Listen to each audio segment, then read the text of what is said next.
Hasta me parece que vou a morrer no mar, e hasta estou contento con morrer no mar, sabe por qué? Porque o mar é a miña vida, non? É por eso que eu creo que vou a morrer no mar, non me queda máis, tá? O señor Enrique naceu en Caldebarcos, un pequeno lugar que está entre a sombra do Pindo e o mar da Costa da Morte. Sendo dun sitio así, raro sería que non tivese o vicio de mar que el di que ten. A súa relación profesional co mar empezou aos 7 anos, cando seu pai o levou a pescar sardiña ao xeito. Pero a pouca riqueza que sacaban os xeiteiros da sardiña acabouse pronto, porque os menos escrupulosos, para pescar máis, preferían botar dinamita que gastar os cartos nun aparello máis grande. E así mataban as sardiñas que precisaban e as que non, así que ao cabo dun tempo, nin con dinamita nin sin ela. As fábricas de salazón empezaron a pechar e os xeiteiros colleron o camiño da emigración, moitos deles para Perú, onde se afincaran anos antes unha colonia de Malpica fuxindo da Guerra Civil. Aos seus 84 anos, o señor Enrique non renuncia a ir ao mar. Aínda lle gusta ir botar a rede a ver se cae algunha das poucas sardiñas que quedan, e nos días de temporal tampouco non aguanta sen ir ás crevas, por se o mar trouxo algún preciado resto de naufraxo ata a praia. O de creveiro é un bello oficio na Costa da Morte, que hoxe xa non exerce máis que o señor Enrique de vez en cando.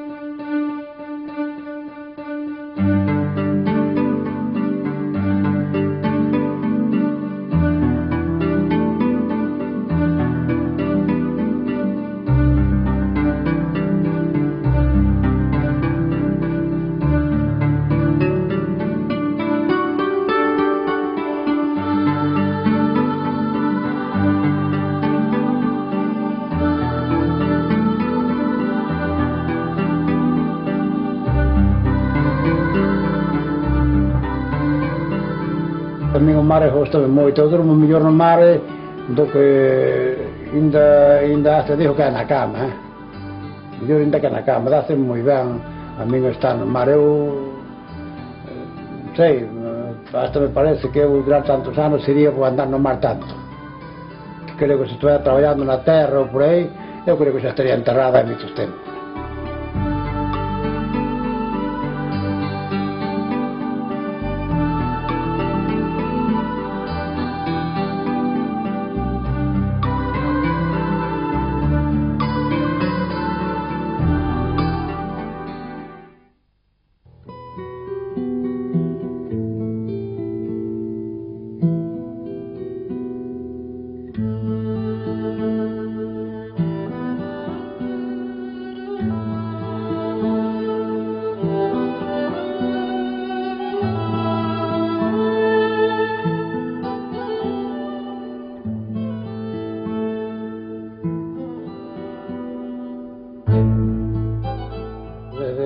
Ano empecé a mar, e depois aparelleime eu e sigo no mar, sigo no mar todo o tempo. Eu nunca me separei do mar desde 8 anos, eu teño 82, aquí non sei, daquela eu tiña que ir á escola porque eu tiña moi poucos anos, non? Pero non se podía ir moita á escola porque había que ir ao mar, había que buscalo traballar, non sabes, que estaba a cousa moi crítica daquela. Entón, eu viña á escola, pero mandábame á escola á forza, que se empejábame para que fora, os días que me deixaban ir, pero xa non iba, porque estaba tan acostumbrado a roubar fruta, a ir aos niños de paxaros, eu a máis outros cuantos palavillas como a mí, e xa, en vez de ir á escola, era a 5 kilómetros de Caldebarcos, que era na Curra, un pueblinho que se chama Curra. Entón, xa nos quedábamos no camiño, esperábamos a que saliran os outros da escola e depois viñamos cando eles, entón os da casa non sabía nada. Por eso que cheguei que eu aprendí unha máis que a ler, escribir e de cuenta moi pouco, porque sin ir á escola non se pode aprender, non? A vida do mar é moi non ten fronteras, non sabes, a xente que traballa nela tampouco non ten moita, daquela non tiña moitos conocimientos, máis que as cousas tiña que salir ben, e se salían mal botaballe a culpa a calquera, que lle botaba a culpa primeiro era os fillos, non? Porque se cada tiña un de fora, porque nós levábamos xente de fora, pero meu pai por non lle chamaba a atención de fora, pois pejábame a min dábame a min ou outro irmán. Eu nunca Eu porque me pejaba meu pai, que me ten pejado moito, pero non estou contra el, quería lle abondo con todo eso, non? No barco, pois, había moito chollo, para o rapaz había moito chollo. Había que lavar o barco, ter o barco ben lavado, había que chicalo, sacarle agua, había moito que fazer a bordo, non? Pero eu facía todo eso, non me custaría traballo cando me querían a bordo. Mas os outros cobraban unha parte, pero eu non contaba como tripulante para cobrar. Mas, bueno, como era o fillo do patrón, pois iba porque meu pai se querían aprender ou acostumbrarme ou, non sei, porque me levábame porque creo que gustaba a min o trelo ese. Depois de andar a mar, estou no Perú 22 anos tamén, no mar tamén. Vim do Perú e sigo no mar. E creo que hasta morrerei no mar. Non sabes? Hasta me parece que vou a morrer no mar. E hasta estou contento con morrer no mar, sabe por qué? Porque o mar é a miña vida, non? Por eso que eu creo que eu vou a morrer no mar, non me queda máis, tá?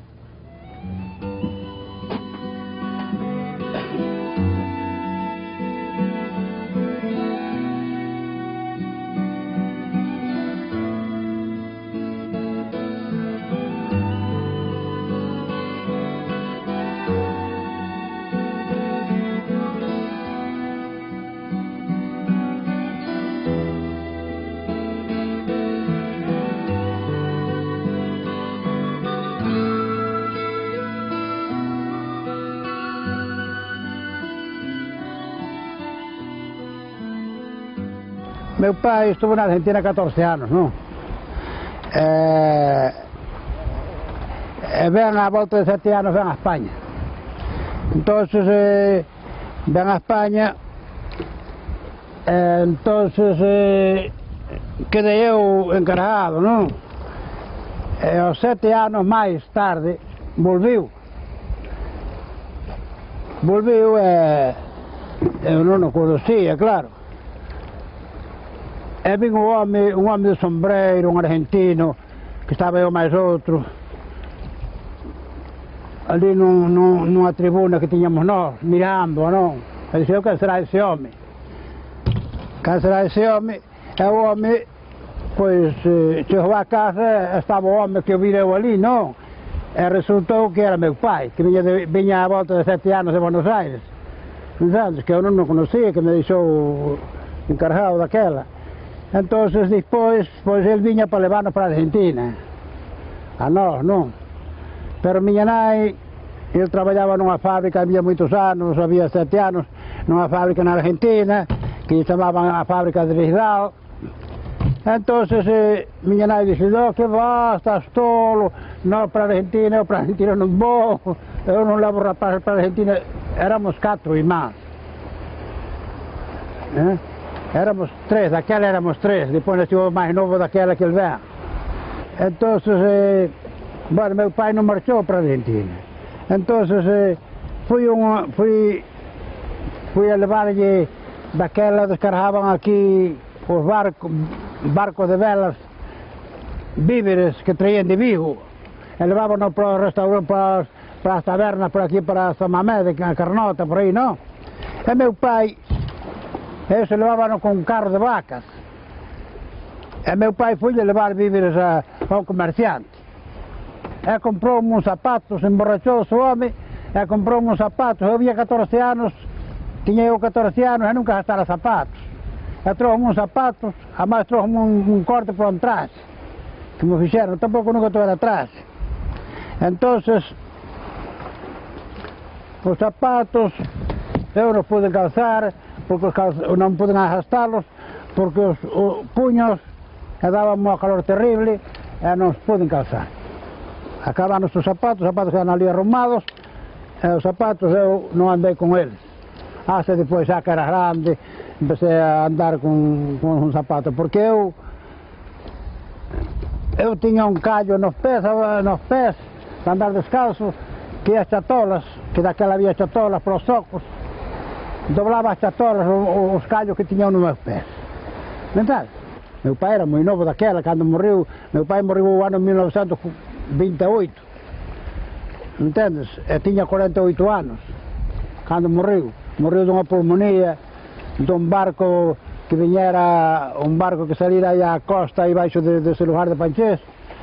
Estivemos o máis toda a noite aí collendo, era un barco de velas, un barco de 2 palos ou 3, e collendo cousas, nós a máis os dese pueblo.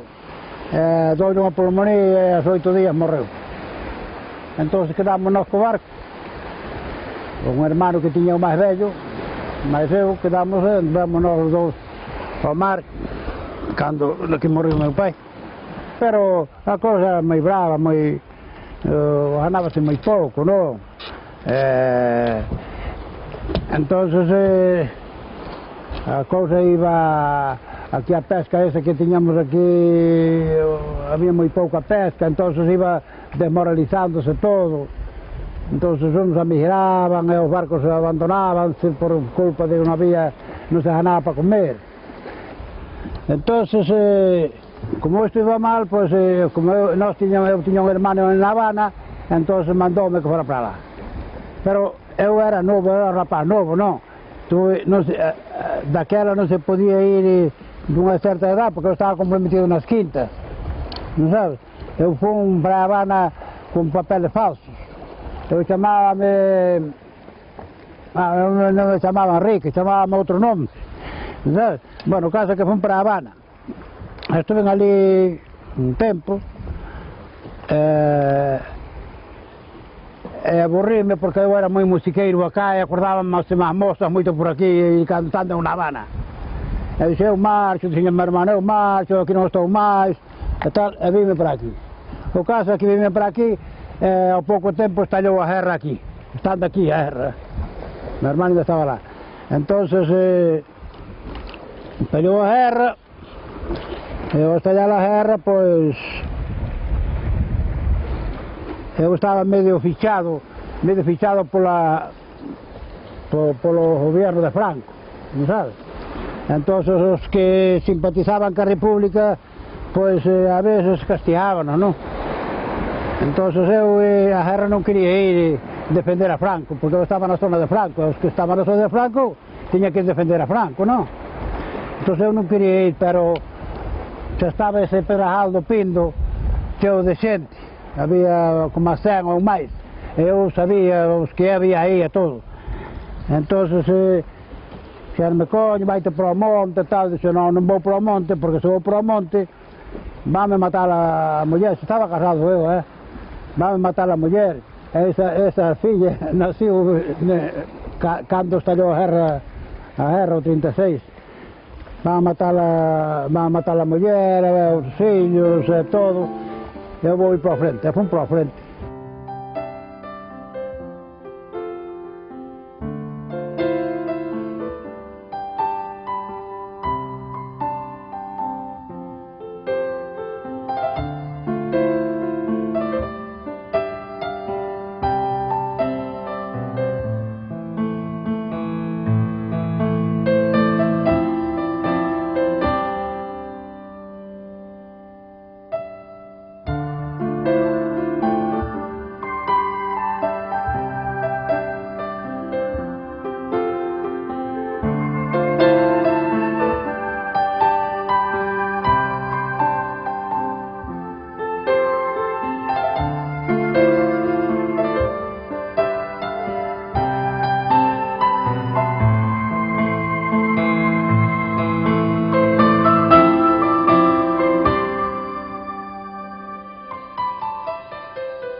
Disme onde íbamos a pescar, íbamos a pescar onde hoxe decían, bueno, mataron sardiñas en Fisterra.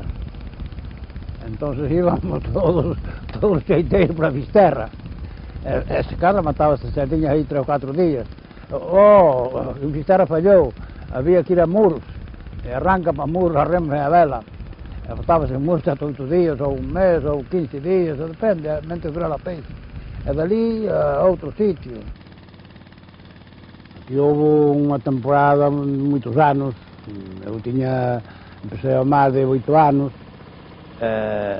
E daquela había sardiñas no mundo delas, e fun hasta 20 ou 30 anos, había moitas sardiñas, había moitas fábricas, vendíamos lá, viñan barcos de lá da Ría Baixa, das fábricas de Salazón a comprar aquí.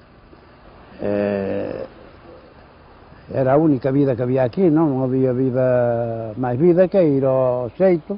Eu que tiña 2 terreos por aí, traballaban na terra de día, e a noite, a tarde, iban para a sardiña, non sabes? E con eso, pois, había que non probaba pan, que non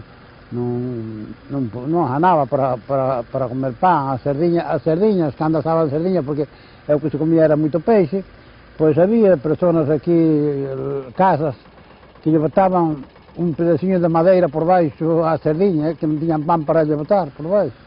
Era unha miseria.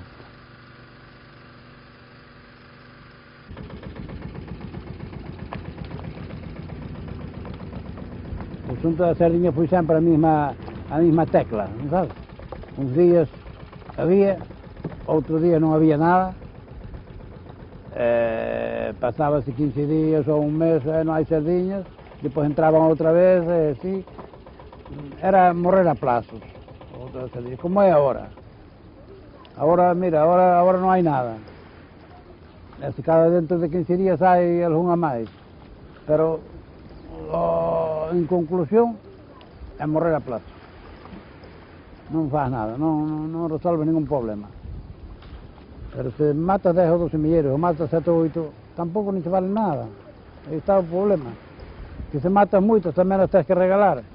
Se non os queren, se non hai que nas compre, porque agora o único que hai é o fresco, non? Precisamente isto de ir solo, que é a pouca productividade, o pouco produto que hai. Porque se fora moito lucro, serían 2 ou 3, porque daba para 2 ou 3. Pero como é tan pouco produto, pois un solo ten que sacrificarse.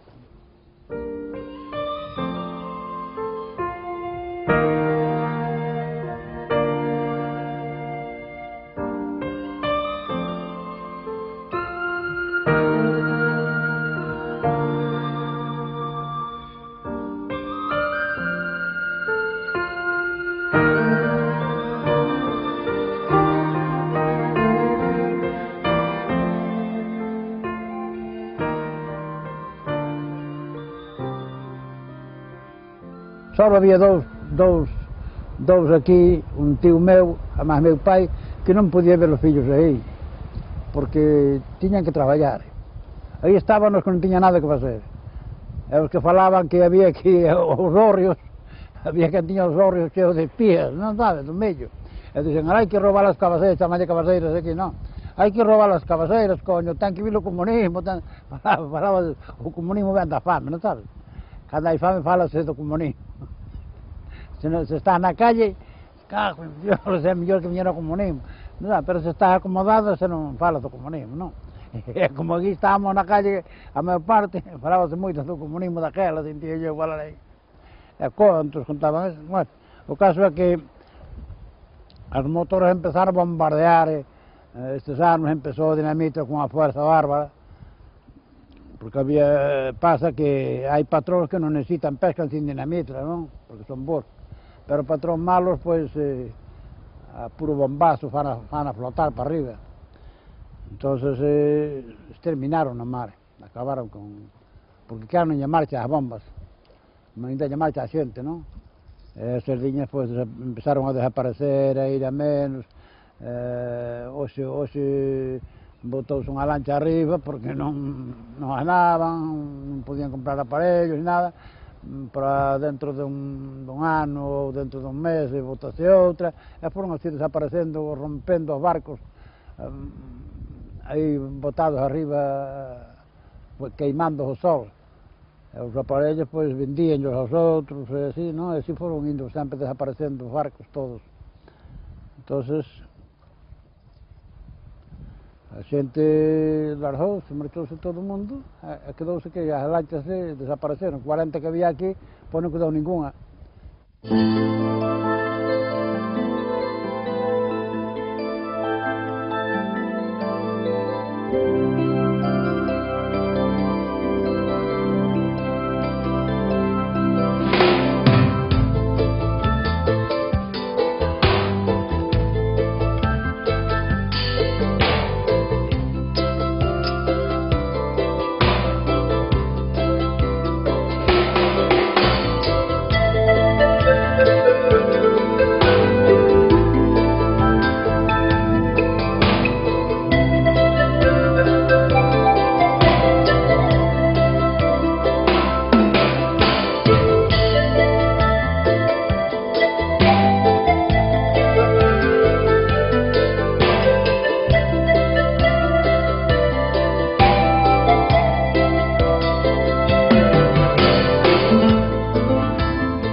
aquí o asunto da Sardiña pois moi mal, non? Entón eu tiña un tío en Corcobión que tiña moita amistad con un señor que estaba no Perú, que chamaban o peruano, tiña fábrica lá, e conseguiu un contrato con unha compañía americana.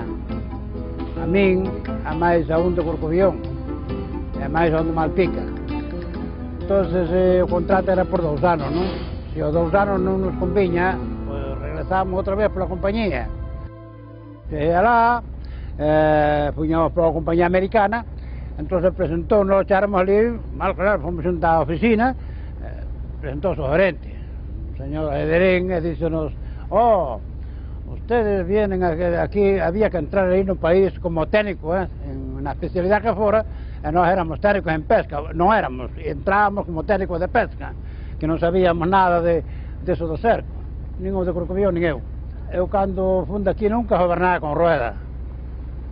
Era con unha caña, o timón por fora, eran lanchas de barcos de velas e de remos. Entón, bueno, eso non era dificultad ninguna, porque gobernar con rueda ou sin rueda, casi todo igual, non? Para min foi sorpresa, porque nunca gobernara con él, non? Pero, como fun un mes cun peruano, un patrón peruano, entón, tiña a rueda, tiña que gobernar ca rueda. E díxome, mira, para aprender estivés aquí para aprender, entón ti é o que vas coller a roda, e eu vouche mandar.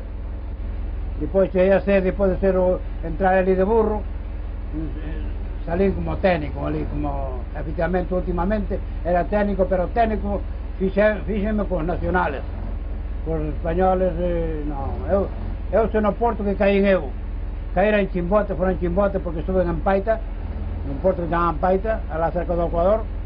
Se aquel porto fora Chimbote, porque en Chimbote había moitísimos, hasta no platos de comer en vías españolas. Se fora en Chimbote, eu tiña que dizer a compañía, eu vou para a casa, porque me botaban os españoles xa por non saber. Pero os peruanos tiñan ese complejo que só por ser español creían que eu que era un técnico, aunque eles comprendían ben que eu de técnico tiña pouco. Me entende? Que se tuvera que andar con os españoles eran os que me botaban por terra. O peruano non podía ver o español. Eu tiña unha gorra destas e tuve que tirar con ela e comprar unha divisera. E dixeme, "Usted é italiano?" Así, italiano. Porque ao ver má gorra destas, dixíame ali o cagarse na madre dun, dixíame, "Chucha tu madre, español de mierda, has robado el oro e agora viene a robar el pescado", e así sempre. Pero non máis que os españoles, os italianos, outros, os portugueses, non lle dicía nada. Entón, eu cambiei de gorra. Pero depois de que era conocido eu con eles, xa non me jodían moito, Eu teño tido tripulantes meus pelearse cos outros nos muelles por culpa miña por me putearen. A mí defendíame moito os meus tripulantes, que non nos farían se foran españoles, non nos farían. Eu debolle tiña moitas ganas de volver ao Perú para abrazarme aos peruanos, porque mereceme moita gratitud, moita atención peruana. Depois, eu estaba próximo a jubilarme, non? E a pesca tamén escaseou moito. Depois un goberno, entrou un presidente novo e nacionalizou barcos de pesca, fábricas, desmoralizouse todo ali. Entonces, a cousa puxose máis mala, non? Entón intentei xa virme para aquí, para o país, non? Cando non iba a nazas, pois iba a outros traballos, e depois no inverno, pois iba a escreva, non?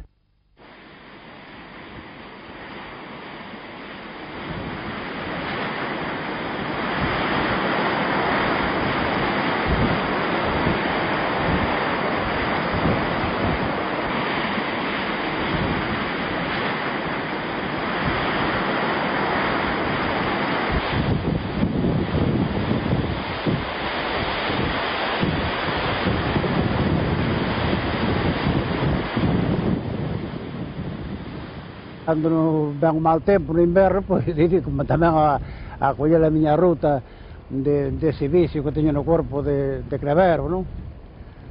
De ir recorrer a praia, porque son costas tamén moi produtivas para botar cousas de barcos que naufragan e todo se salen por aí, mas non é ainda o produto solo, senón o matar o vicio ese, non? O modo caçador. Teño topado moitas cousas, pero non de moito valor, non? Algún barril de aceite, madeira, moi vendela, moita, fardo de goma, de caucho, que non había caucho, daquela non había caucho, que saliron moitos fardos de caucho, eu encontrei 4 ou 5, que valían a 40 e 50 mil pesetas cada un, pero non como de ser vas a encontrar unha cousa de moito valor, non. Bidóns de aceite, teño vendido varios bidóns de aceite, para Palangre, para Coruña, madeira, cabos, todas esas cousas, non? Mortos encontrei 3, dame alegría encontrar. Eu cando encontro un morto, así sea ás 12 da noite, a hora que sea, ese que encontrei era ás 3 da mañá, aos 4. Ainda estaba nadando, tiña o salvavidas e todo, collino e arrastreino para a terra. Por aquí, por estas costas, todo por aí, hasta lá a Pindo, hai moitos enterrados por aí, que antes non os mortos, antes parecían moitos mortos tamén, pero non os entregaban a autoridade, enterrábanos porque era menos traballo, non sabes? Porque agora ainda non moito tampouco, agora ainda fan os trámites volados, é un día ou dous, non? Pero daquela había que estar unha semana ou máis facendo a xente do pueblo, facendo os guardias dos mortos. E así, agora eso, eu creo, tamén isto das crevas, ven moito, porque había moita pobreza, non, por aquí. E agora se vive mellor que antes tamén, non vai tanto a ribeira, mas hai menos crevas, chamamos de crevas, porque antes os barcos eran barcos de madeira, levaban cubiertadas de madeira, tamén as levan agora, pero había máis movimento de barcos, non? E agora hai menos, van máis preparados, máis aferrallados, xa para que o mal tempo non lle faja mal, non? Salían máis cousas, aí cando viñan a cobertada de barcos salía madeira aí a barrer, non?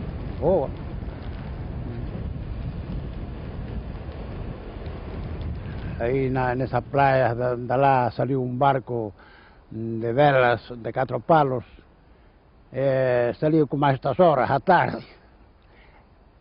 e traía as velas, teña todo que era un barco que se perdera aí no Meixide, e o vento era sur, e trouxo aí.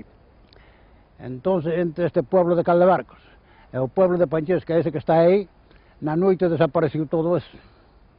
Ben todo, foi todo o pueblo aí. Barreron con todo, as autoridades de Marina, enteraron só outro día, e ven aí e non estaba máis que o sitio.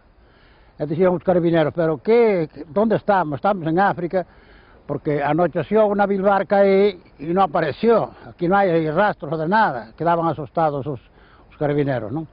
Toda a xente de todos os pueblos cerraron os palos, cortaron as velas, a madeira que había, todo, pois limparon todo na noite. Non quedou nada.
Pois a miña vida foi un valle de lágrimas, non? Houve bo, houve malo, pero xa a vida agora xa batín todos os récords, non sabes? Xa vin a vida agora xa me dá igual, dunha forma que doutra. Non teño ambición ou nada, máis que ir capeando hasta o día que me chamen a para xuízo, non? Pero a vida miña, dixen eu aí unha vez que a miña vida non valía o real, como efectivamente non vale o real, porque eu agora non teño ambición a ninguna cousa, máis que a vivir, ir pasando os días así me faltan, non? Sabes? Mas agora nada. Os récords que tiña que facer xa o fixe.